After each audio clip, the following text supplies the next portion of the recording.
Birmingham, Alabama, 1963. It was the most racist, most segregated city in the South. On April 12, 1963, Martin Luther King left his room at the Gaston Motel and walked 2 blocks to the 16th Street Baptist Church, where a gathering of protesters joined him for a march on City Hall. He had targeted Birmingham as the site for mass demonstrations against segregation, but the masses had failed to materialize, and King decided to go to jail himself.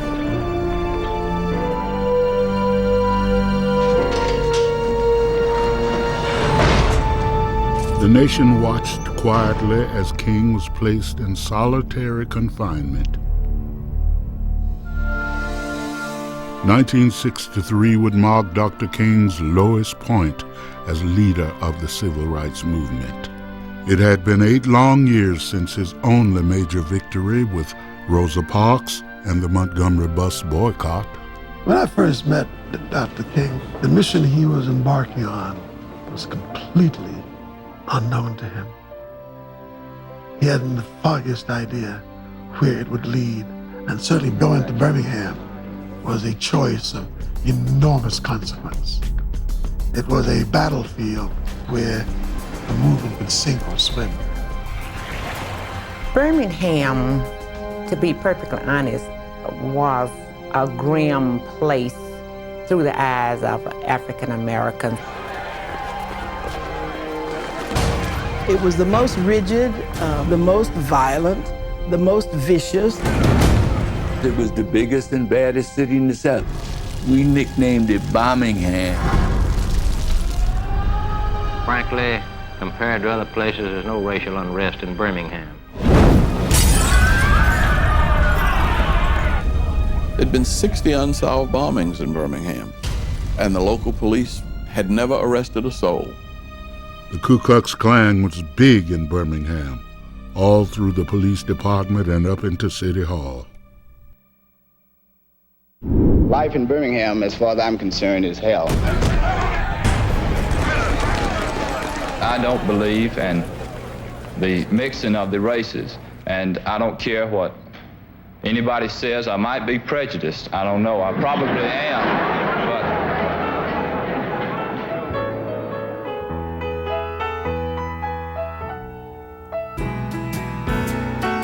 Birmingham, Birmingham, the greatest city in Alabama. You can travel across this entire land. There ain't no place like Birmingham.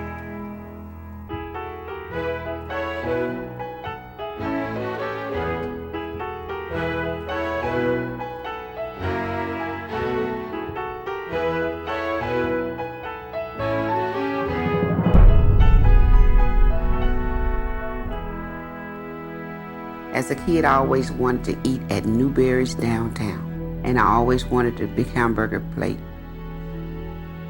Always. We couldn't have that. I went downtown to the Newberry's, and I was so happy because I could sit on the little black stools that twirled and order me a hot dog with everything on it. I'm not going to integrate. Instead of serving me, they called in the police. You've got to keep the white and the black separate. I never could understand why white people hated us.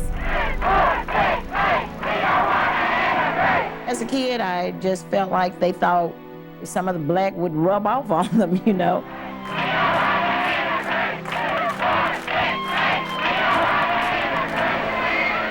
Well, Birmingham is a symbol of hardcore resistance to integration.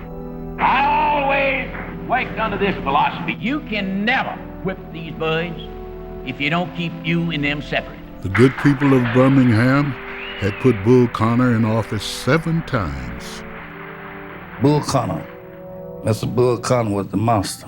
His title was Commissioner of Public Safety, and his mission was to keep the streets safe for white people. He had a tank. Army tank, white. Under Bull Connor, Birmingham was the closest thing in America to a police state. So the theory was, we need to bring all this out in the open. And if they're going to kill us, let them kill us in the middle of the day, not at night one at a time. Most black people were afraid of the movement. My mom was scared. She would always say, don't make any waves. See, our parents, they couldn't go because they was working for the whites. If they were seen on the picket line, then they ended up losing their job or having their house foreclosed or having their car repossessed. So the parents couldn't do it. As a kid, we always wanted to think that these things would stop soon and that mom and dad, since they fixed everything else, that they would fix it.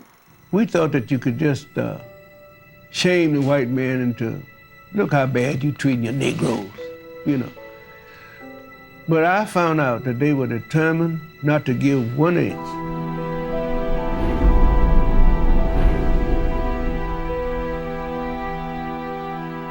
Dr. King had gone to jail in hopes that thousands of protesters would follow his example and overwhelm the system. But it didn't work out that way. The blacks of Birmingham stayed home, and the press quickly lost interest. Is he still in solitary confinement? Yes, he is. I think he'll be there for a while. I don't know just when he'll be coming out. One of the last things King did before going to jail was to place an urgent call to a fiery young preacher in Mississippi by the name of James Bevel. Bevel was a secret weapon. He was the brain of the bunch. He was obnoxious as the devil, but that was his role. Well, I knew that the Birmingham project was going very slow because they couldn't get many people to go to jail. So what we got to do is go out and organize young people. The first thing I said, well, who did this doctor? They told me. Tall Paul was there and Shelley the Playboy, and they agreed with nonviolence. I was somewhat of a crazy guy, I guess. What's up, brother? Shelley Stewart, he was the DJ for real back during the day. And he had a red car and had Shelley the Playboy written on it. Good goobly woobly. Shelley the Playboy was the mouth of the South. What's up, everybody? No one had a closer relationship with the kids in Birmingham. Make some noise, everybody, make some noise! Woo! Being on the air, you had music, which is debate. But each time you have an opportunity, you talk about freedom. You talk about rights. Didn't take very much to get the kids. The kids knew. They knew. We started with the football players and the cheerleaders and the beauty queens. I was an 88-pound majorette. I got involved in the movement because I was talking to a little pretty girl. Ooh, I can see myself wearing long skirts, donut socks. Good morning, little schoolgirl. Good morning, little schoolgirl. We broke it down very simply. Look, you can get hit by a baseball bat playing baseball, but segregation destroys the inside of your mind and your soul, and it doesn't heal that easily. I played football on the football team. I played defensive tackle. Reverend Bevel asked, have you ever wondered why your helmets are always blue and white, but your school codes are green and gray? He said, you get the equipment that the white schools discard. I'm glad I chose the movement and not athletics. Bevel would turn down the lights and show a movie from the sit-in movement in Nashville. I saw a bunch of coloreds sitting on the stools. They looked like they were just trying to egg on a fight.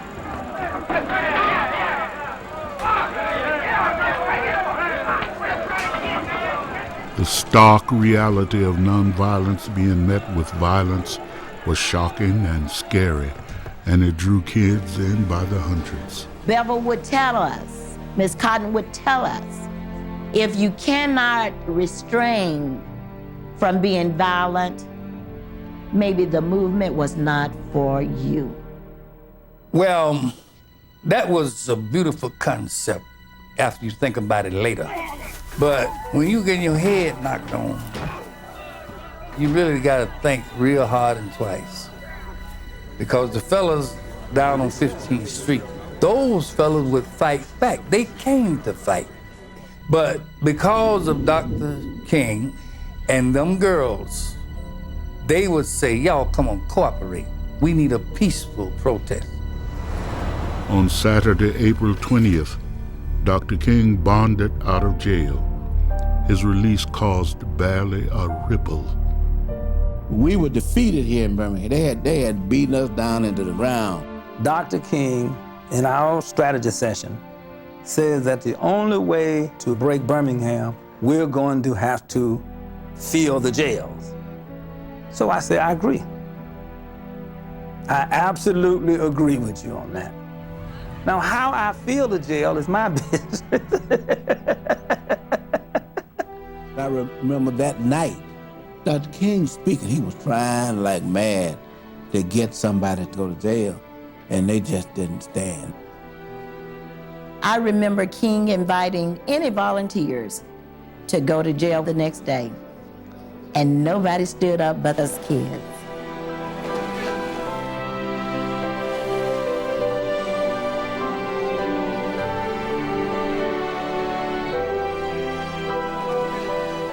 That was it. Nobody volunteered but those kids. Dr. King said no. Good morning, children. This is Shella the Playboy here on WENN.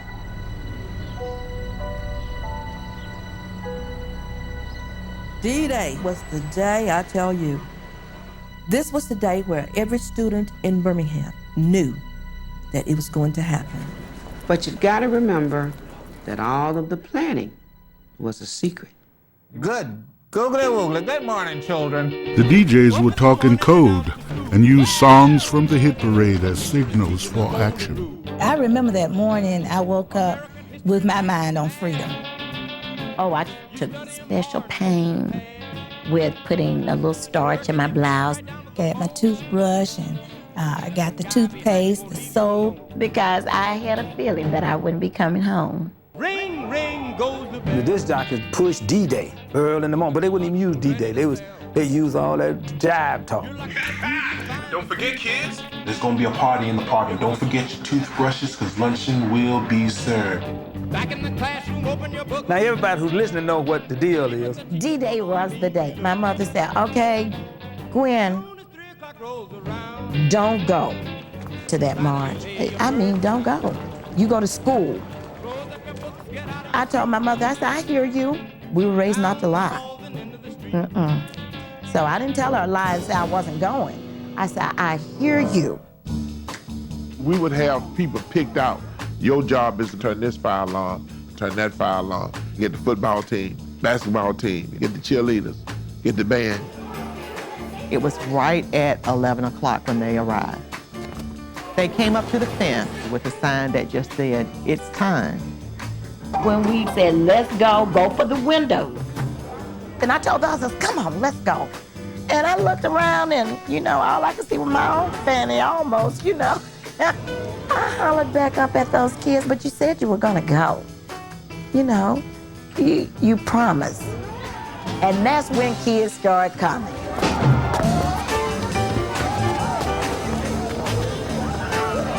They were coming out of windows, coming out of doors. It's so beautiful. You wouldn't believe it. Mrs. Goree turned her back as we got up. And we took it from there. I wanted to walk out with them, but it was my job.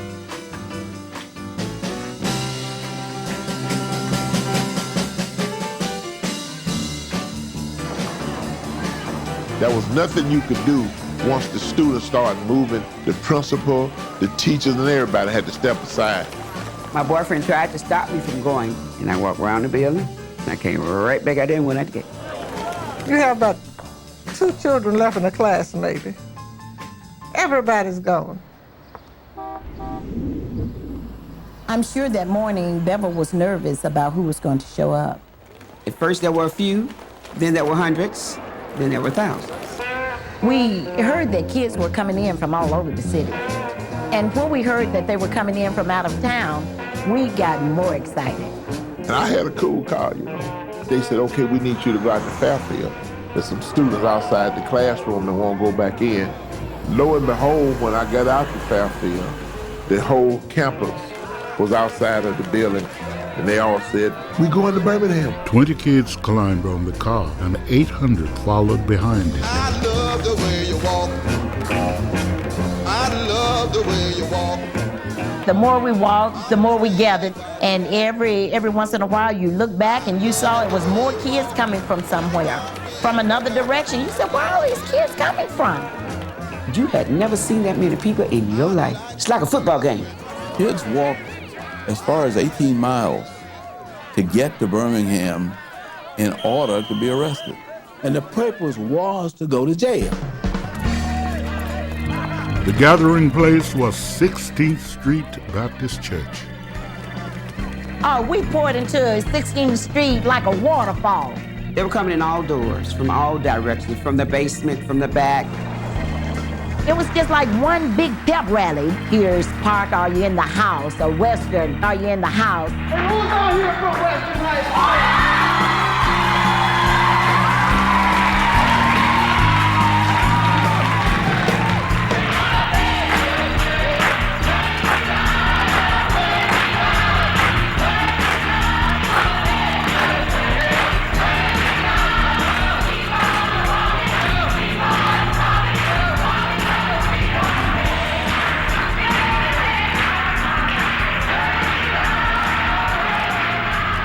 Children were ready.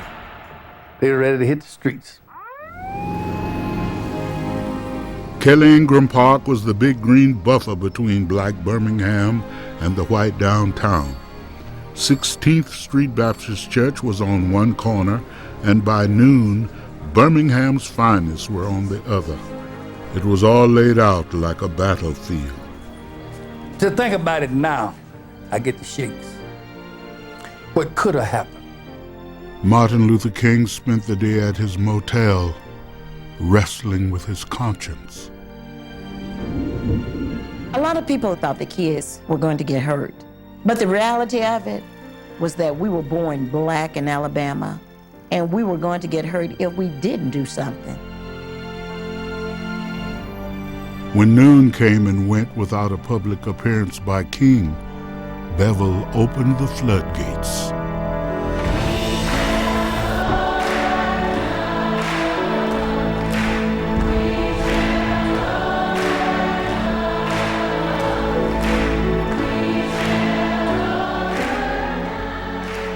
They came out in waves of 50. The first 50 came out, he peacefully arrested him, and that does it.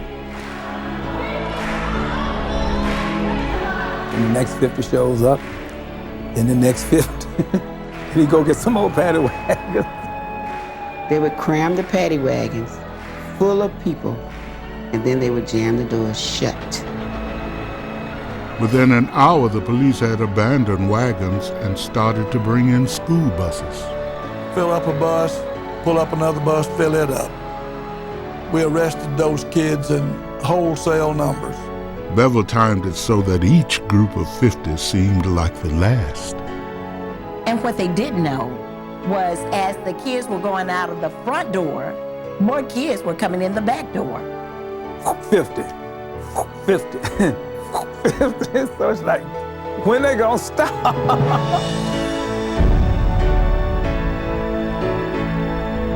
I think when the police arrested us, they thought that we would be afraid and start to cry.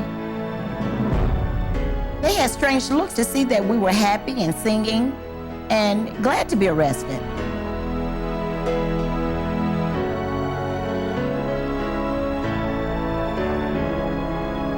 It's after about 12 o'clock. So maybe they got 500, 600 students in jail now. I told Bull Connor, we have to take a break. And he walked out in the middle of the streets where the police was. Don't you think we ought to take a break? You need to let your men cool out, we'll cool out. Take a lunch break. And he said, yeah, well, we need a break because my officers have been out here and haven't had anything to eat. And beside, he says, here come the lunch truck. The next thing I knew, they passing out Coca-Colas to him. Bull Connor saw me eating that sandwich. He said, hey, what that nigga do? Soon as the rest period ended, he come back over where we were. They go back over where they were, and they start back to kicking butt. By 3 o'clock, almost 1,000 black kids were under arrest for parading without a permit. There were so many kids in jail, the schools couldn't teach. I remember that so well because my classroom was in jail. A whole class. We were told to say we were 15, and that would keep us out of the big jail. Didn't work in my case. I can remember some of them thinking that we're gonna kill them. They'd tell me, "Oh, I know you're gonna kill me, but I wanna call my mama first."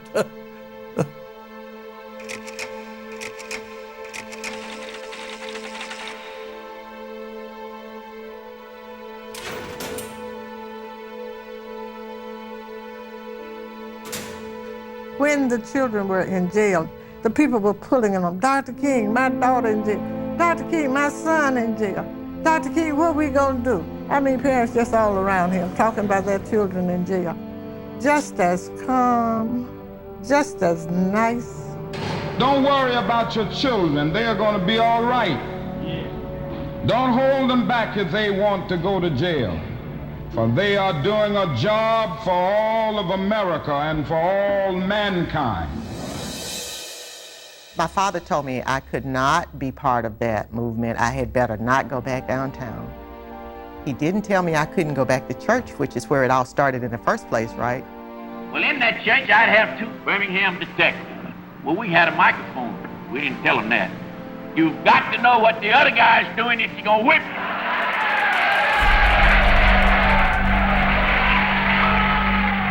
Listen up, brothers and sisters. If today was D-Day, tomorrow will be double D-Day. By day 2, the word was out, and more than 3,000 spectators converged on the church to watch. But no one could have imagined what they were about to see. When we got to the park, police was lined up.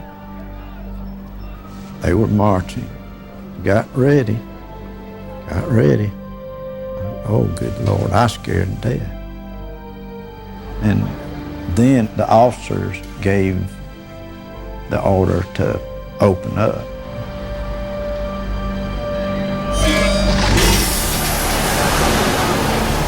They aimed for your head to knock you down.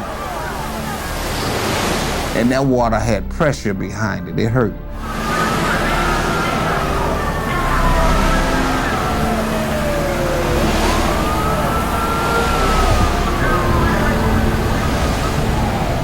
During the meeting the day before, they had told us the policeman might hit you, the policeman might have dogs, they might spit on you, they might kick you. But I remember thinking that no one said anything about water hoses. You could see that the first blast of water dispersed the crowds. But when the water subsided, there were 10 kids still standing. And they were singing one word over and over.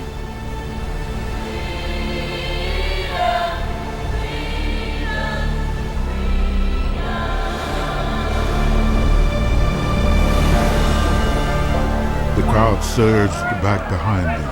The firemen were suddenly faced with 200, then 500 protesters. Bull Connor standing there with his hands on his hips. Shoot the water on those niggers. The water was so powerful that 4 men couldn't hold it steady. We could hear the firemen yelling, "Knock the niggers down." The hose rolled me right down the street, like a sheet of paper. And look, it would sting so bad. Suddenly you could see against the sky these bricks and stones. They were calling us SOBs and bastards, and it started with the rocks and the bottles. They were arresting them as fast as they could. Bull came through with that damn tank. And black folk were throwing and hitting that tank with balls and rocks.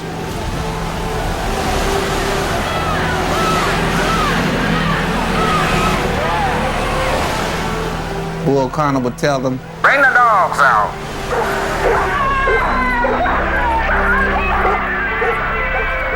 Most of the dogs were on leash, but if you reach out, the dog's gonna bite you.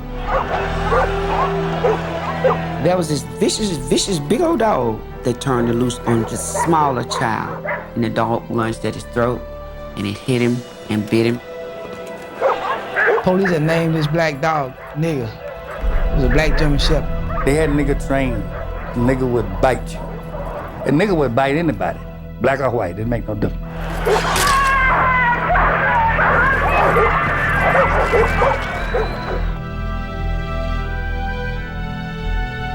Firemen, journalists, and teenagers all went to the hospital. I saw a fireman get smashed in the face. He was hurt, and of course, Bull Connor just shipped him out. Our police and sheriff's officers have met the first test with flying colors. They deserve great praise as they maintain the peace. When President Kennedy saw his Saturday papers, he said the photos made him sick.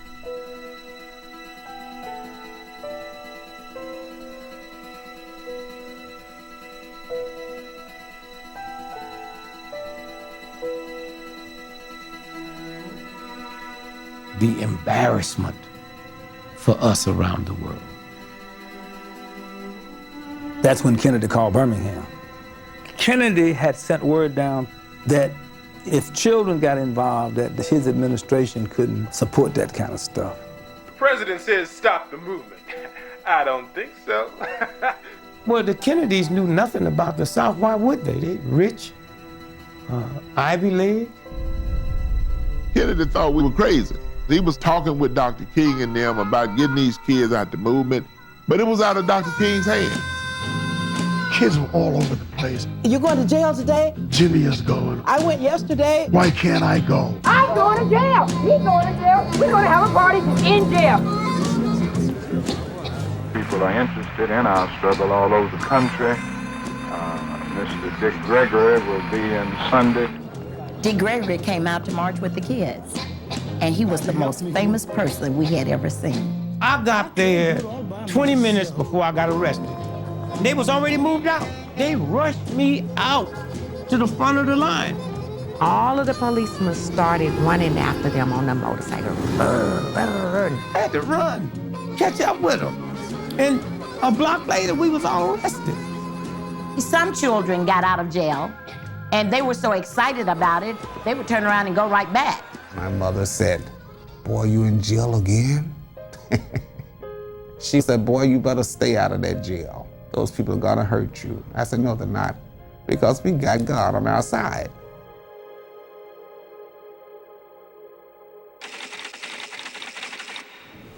And once they were in jail, it was kind of depressing.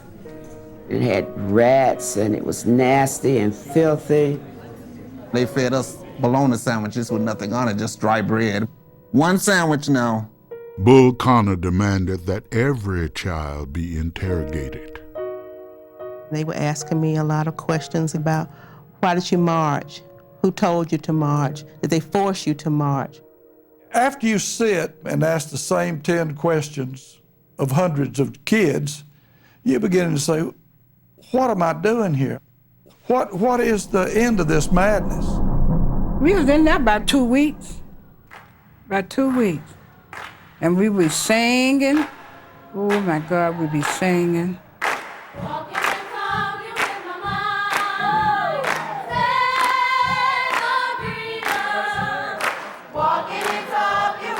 When they put us in jail, the guys were in one side and the girls were on the other side, and you could hear them.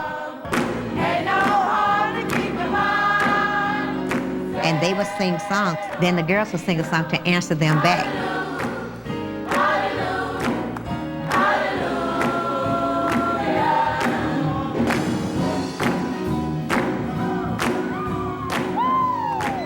I'm in jail at night, and everybody's singing and laughing and enjoying themselves. And I see this little 4-year-old boy, 2 o'clock in the morning. I say, "Hey, what's your name?" How old are you? He said, 4. I said, what are you here for? He said, Teedom. He couldn't even say freedom, man.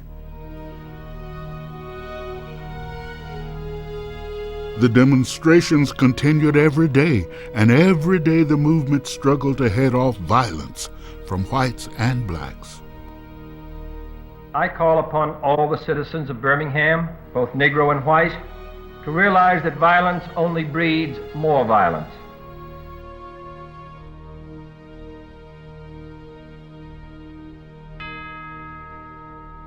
See, once you arrest 3,000 people, you have no control, especially when they ain't scared of you.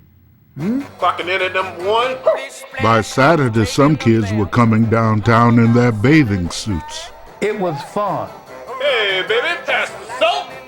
It was hot that summer, you know what I'm saying? And just to get sprinkled around with the hose was beautiful. And in a splish splash, I jumped back in the bath. Well, how was I to know there was a party going on? There was a splishing and a splash, reeling with the feel, and moving and a groove, and rocking and a rolling. Yeah! The children will be out there shaking. I hid behind a girl. Some went up to the water, put the water on me. You bad? And this young guy was standing in there. They were calling them names, talk about their mama and all kinds of stuff. It was funny, but it was stupid. The children were saying, I want to go to jail. I want to go to jail. She got rollers, hair curlers, everything you can think of in her handbag. Why does she have those? For jail. You gotta look good in jail. I want equal rights. I want equal rights. Just like everybody else. Just like everybody else. I want my freedom just like everybody else. There were 800 kids in the hog pens at the fairgrounds. A crowd of parents gathered at the fence, tossing food, sweaters, blankets. When it started to rain, the cops walked to their cars and sat inside, dry. I was wet, and I was cold, and I wanted my mama, and I wanted my daddy, and I was scared. I want my mama, I want to go home. They treated us like they did the livestock. And you know, it really smelled like that too. and you're wet. Children were released at random, sometimes in the middle of the night.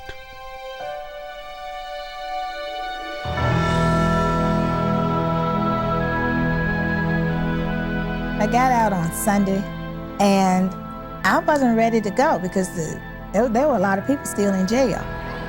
My mom, when I got home, the first thing she did, naturally, she smelled me coming. So she said, oh girl, you can't go in that house. I need to wash you down. Let's take the hose in. I said, not any more water. When she came home, I remember my mama hugging her and said, bless your heart, baby, bless your heart. Although many have been arrested, We have already won a victory here in Birmingham because yesterday we filled up the jail, and today we filled up the jail yard, and on tomorrow, I don't know what they're gonna do.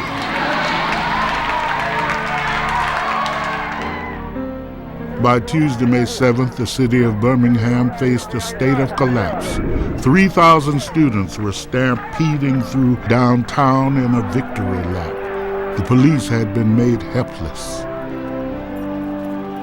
Kids was everywhere, you know what I mean? All down through town. We couldn't stop it. We couldn't contain it. The white people were in panic. They didn't know what to do. They'd turn you loose. By the 7th day of demonstrations, it became obvious there was no end of children in sight.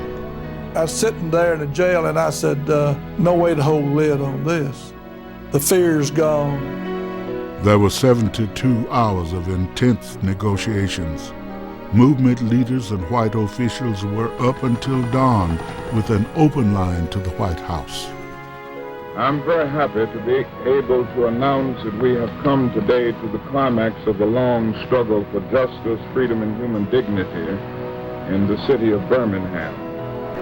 After more than 5,000 arrests, the white people of Birmingham had finally agreed to integrate, and the state courts removed Bull Connor after 7 terms in office. Well, folks, it's official. Mr. Bull Connor is out of a job. Bull Connor was beat by the young people of the city of Birmingham. But what really surprised us was when Kennedy came on television and addressed the nation and said, "This is the end of segregation." We are confronted primarily with a moral issue. It is as old as the scriptures and is as clear as the American Constitution.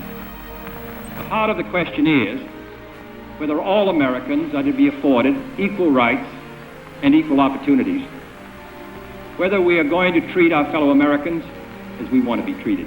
I remember watching the president on TV, and I knew he was talking about me. If an American, because his skin is dark, cannot enjoy the full and free life which all of us want, then who among us would be content to have the color of his skin changed and stand in his place?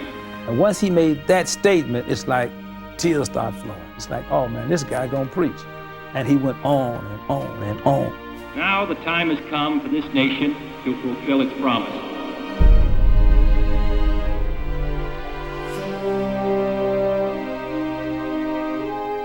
The Children's March broke the back of Birmingham. Birmingham led to the March on Washington. Birmingham changed the South in an incredible way.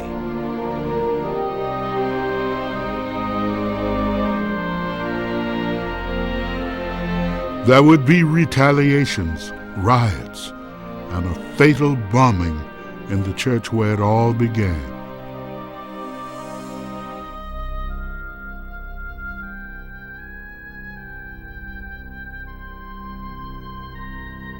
But in the year of 1963, in the month of May, in the city of Birmingham, because of what has happened, we can say from the depths of our hearts, as never before, I pledge allegiance to the flag of the United States of America and to this republic for which it stands, one nation, under God, indivisible, with liberty and justice for all.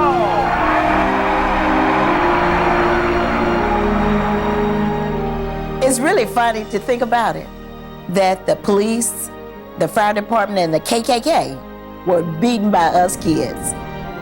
You know why? Because they were not looking for us. They were never looking for the children, the secret weapon. I felt like I was a giant at 15. Yes, the unsung heroes, the children.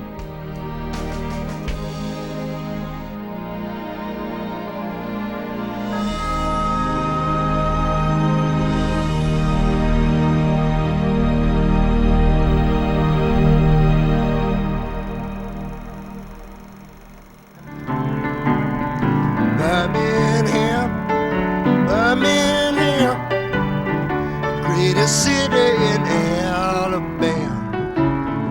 You can travel across this entire land. There ain't no place like Birmingham. There ain't no place like Birmingham.